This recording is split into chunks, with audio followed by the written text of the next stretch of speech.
আসসালামু আলাইকুম। আজকে আমি আপনাদেরকে কড়াই চিকেন করে দেখাবো। এখন আমি ফ্রাই প্যানে একটু পরিমাণ মতো তেল দিয়ে দিচ্ছি। তেলটা যখন হালকা গরম হয়ে যাবে তখন আমি এখানে চিকেন দিয়ে দিব। চিকেনগুলো দিয়ে আমি মোটামুটি একটু ফ্রাই করে নিব, কিন্তু পুরো ব্রাউন করব না, জাস্ট খালি অল্প একটু ফ্রাই করে নিব। তো চিকেনগুলো আপনারা দেখতে পাচ্ছেন আমি এখানে দিয়ে দিয়েছি। এটাকে আমি এখন হালকা নেড়ে চেড়ে দিব।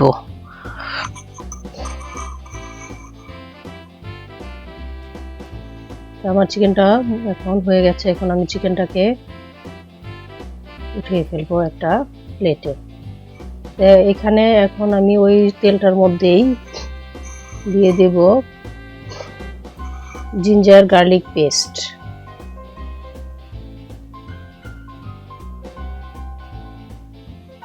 জিঞ্জার গার্লিক পেস্ট দিয়ে আমি এটাকে একটু নেড়ে চেড়ে দিব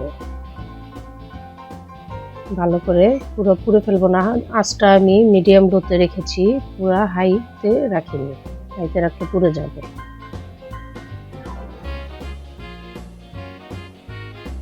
তারপরে আমি বড় 1 কাপ পেঁয়াজ নিয়েছি। পেঁয়াজটাকে আমি হালকা গোল্ডেন ব্রাউন করব। আমি পেঁয়াজটাকে নেড়ে চেড়ে দিয়ে ব্রাউন হওয়া পর্যন্ত নাড়তে থাকবো। যখন হালকা গোল্ডেন ব্রাউন হয়ে যাবে তখন আমি এটার মধ্যে সবকিছু অ্যাড করতে থাকবো।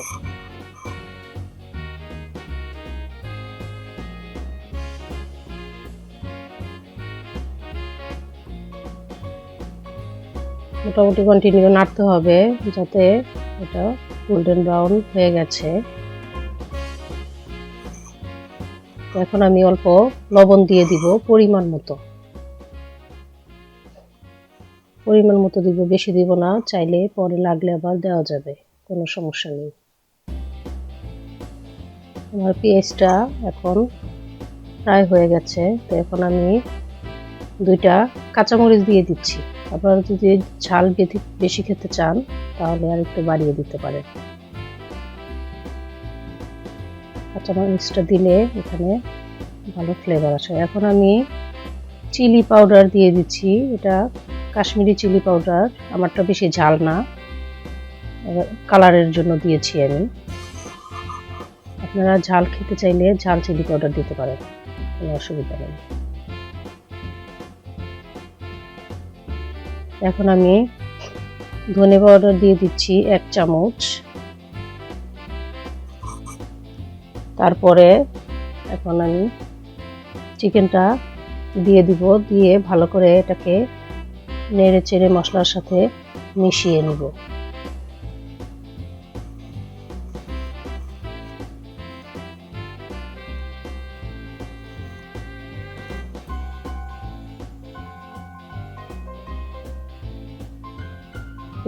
জালটা আমি মিডিয়াম লোতে রেখেছি, বেশি হাই করে নিই, হাই করলে জাল চিকেনটা পুড়ে যাবে। আমি মোটামুটি মশলার সাথে চিকেনটাকে এভাবেই কষিয়ে নিব,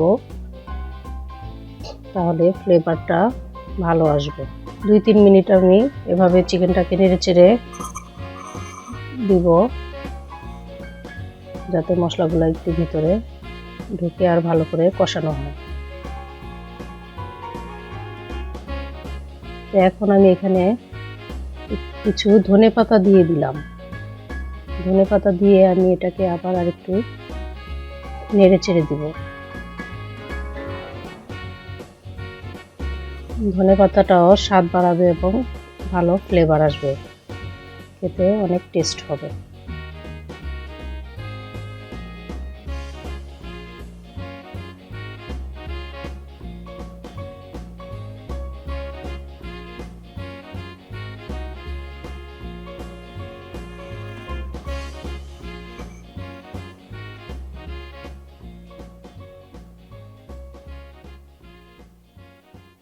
আপনারা এরকম ভালো করে নেড়ে চেড়ে দিবেন।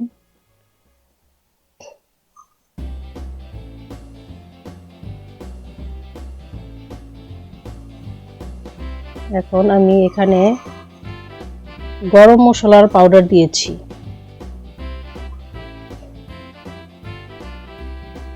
গরম মশলার পাউডার দিয়ে আরেকটু নেড়েচেড়ে দিলাম।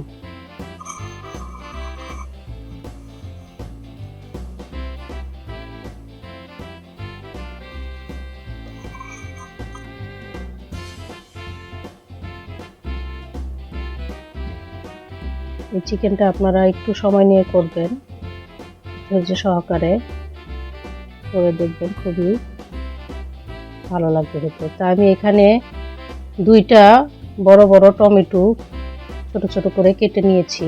টমেটোটা দিয়ে আমি এটাকে ভালো করে মিশিয়ে নেব। আমার জালটা সেম আঁচেই আছে, আমি চেঞ্জ করিনি। এটাকে মোটামুটি মনে করেন যখন একটু টমেটোটা মোটামুটি গলে যাবে তখন পর্যন্ত আমি এটাকে নেড়ে চেড়ে দিতে থাকবো। 4-5 মিনিটের মতো এটাকে নেড়ে চেড়ে দিব আমি।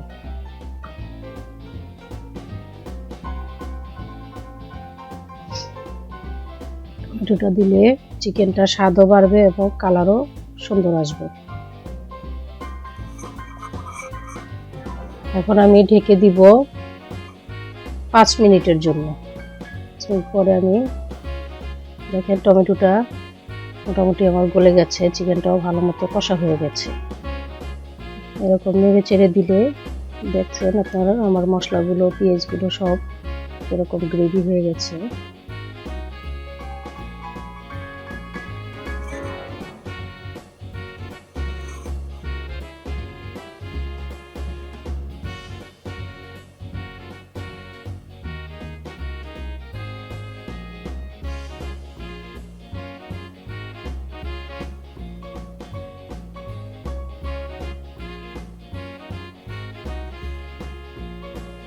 4-5 মিনিট আমি আরও নেড়ে চেড়ে দিতে হবে চিকেনটা ভালো মতো হওয়ার জন্য। এটার উপরে এটা টেস্টটা নির্ভর করে যে আপনি কতক্ষণ ধরে এটাকে রান্না করবেন।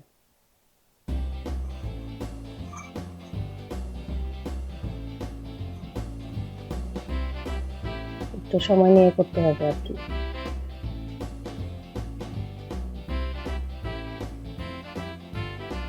মোটামুটি এই চিকেনটা আমার রান্না করতে প্রায় হাফ অ্যান আওয়ার লেগেছে।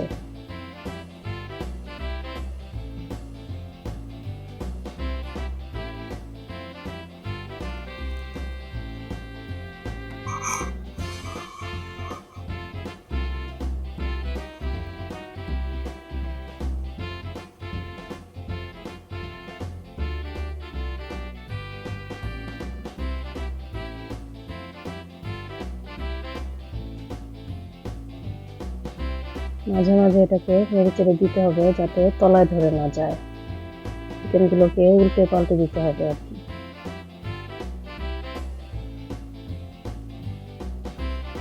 এখন আমি এখানে পানি দিয়ে দিলাম পরিমাণ মতো, 1 কাপের মতো পানি দিয়েছি আমি এখানে। পানি দিয়ে আমি চিকেনটাকে ঢেকে রাখবো 10 মিনিটের জন্য। চিকেনটা আমি ঢেকে রাখবো।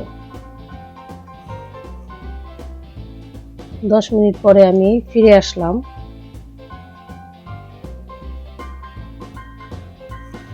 দশ মিনিট পরে আমি এখানে ফিরে এসেছি, আপনারা দেখতে পাচ্ছেন। পানি দেওয়াতে চিকেনের ভিতরে মশলা টশলা সব ঢুকে গেছে। তো মোটামুটি চিকেনটা হয়ে গেছে।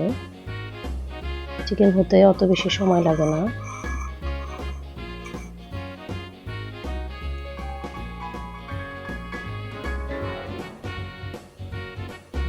এখন আমি একটু জিরার পাউডার দিয়ে দিলাম অল্প করে।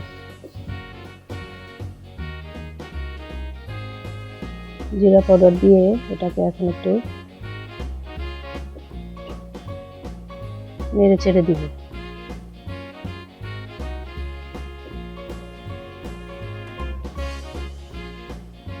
একটু লবণ দিয়ে লেবুর রস দিয়ে দিলাম আমি সামান্য। লেবুর রসটা এটাকে টেস্ট বাড়াবে।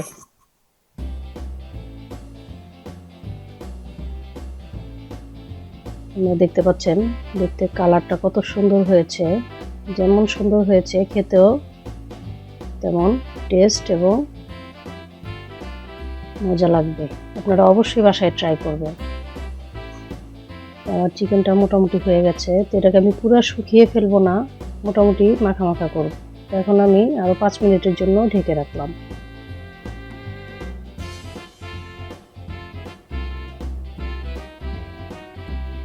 পাঁচ মিনিট পরে আমি এটা ফিরে আসলাম।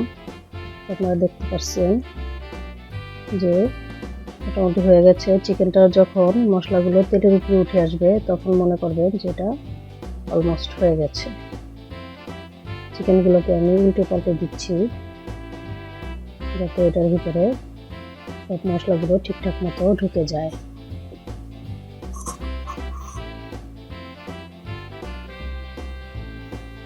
আপনারা অবশ্যই বাসায় ট্রাই করবেন।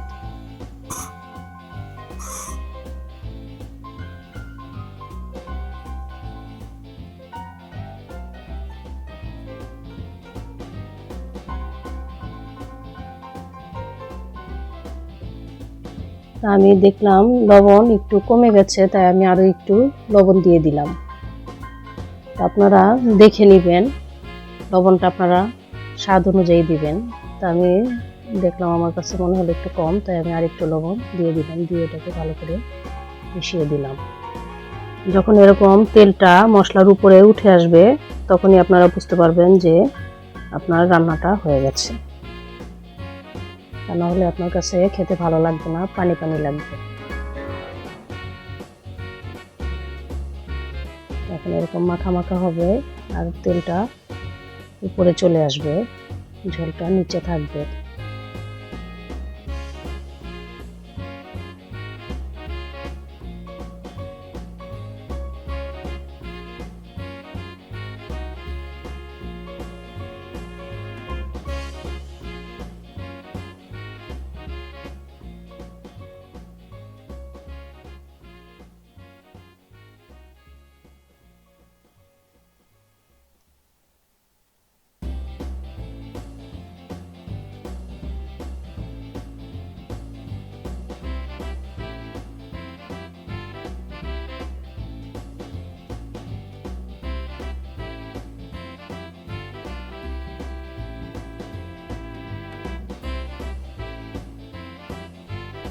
আপনারা দেখতে পাচ্ছেন আমার চিকেনের পানিগুলো পুরো শুকিয়ে গেছে এবং মশলাগুলো একদম মাখা মাখা হয়ে গেছে। চিকেনের গায়ে মশলাগুলা আস্তে আস্তে করে লেগে যাচ্ছে। তো যখন এরকম লেগে লেগে যাবে চিকেনের গায়ে মশলাগুলা, তখন এটা খুবই ভালো লাগবে। এই চিকেনটা আপনারা পোলাওর সাথে, রুটির সাথে, নান রুটির সাথে, তন্দুর রুটির সাথে, পরোটার সাথে আপনারা খেতে পারবেন, যে যেভাবে পছন্দ করেন। রুটির সাথে এই চিকেনটা ভালো যায়। আপনারা আপনাদের ইচ্ছা অনুযায়ী যে যেভাবে যেটা দিয়ে খেতে চান খেতে পারবেন, কোনো অসুবিধা নেই।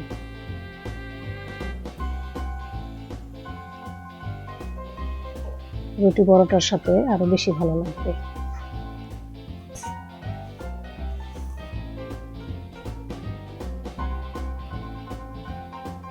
এখন আমার চিকেনটা একদম পুরা হয়ে গেছে।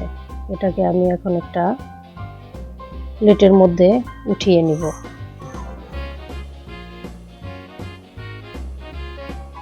আপনারা যে যেখান থেকে আমার চ্যানেলটা দেখতেছেন প্লিজ লাইক, শেয়ার এবং সাবস্ক্রাইব করতে ভুলবেন না। বেশি বেশি করে শেয়ার করবেন আর অবশ্যই রান্না করে খেয়ে দেখবেন কেমন লাগে। আপনারা দেখতে পাচ্ছেন আমি এটা একটা ডিশে উঠিয়ে নিচ্ছি। দেখতে কত সুন্দর হয়েছে, দেখতে যেরকম সুন্দর খেতেও তেমন ভালো এবং টেস্টি।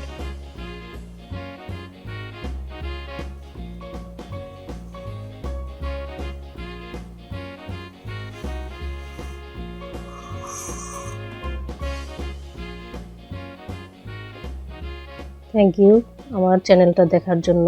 আল্লাহ হাফেজ।